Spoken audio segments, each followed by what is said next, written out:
At the cave entrance, a spider diligently weaves webs, its silk glistening in the sunlight. Squirrels, rabbits, and hedgehogs cross the ravine using the spider's webs. The animals offer a quick, unenthusiastic thank you.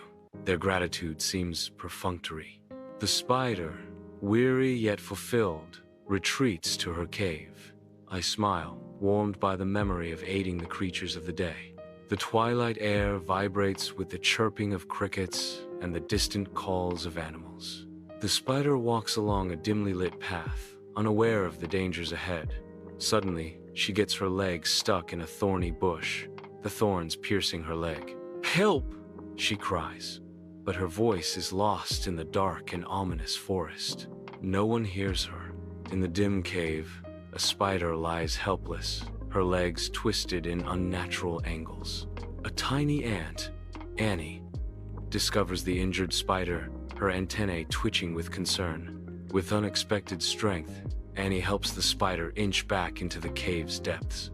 Annie cleans the spider's wound with a damp leaf, her care meticulous. She offers the spider a crumb of food, her small mandibles working tirelessly. Annie's voice echoes softly. "I wish I could stay longer, but I have to get back to my colony." Days later, animals struggle through the ravine, desperately trying to cross without the spider's webs. A squirrel falls, its whimpers echoing through the ravine.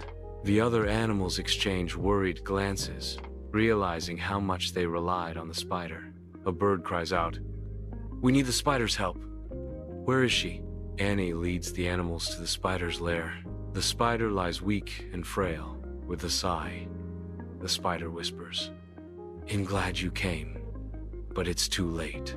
In the dimly lit cave, the air hangs heavy with unspoken apologies as animals gather, their eyes fixed on the spider.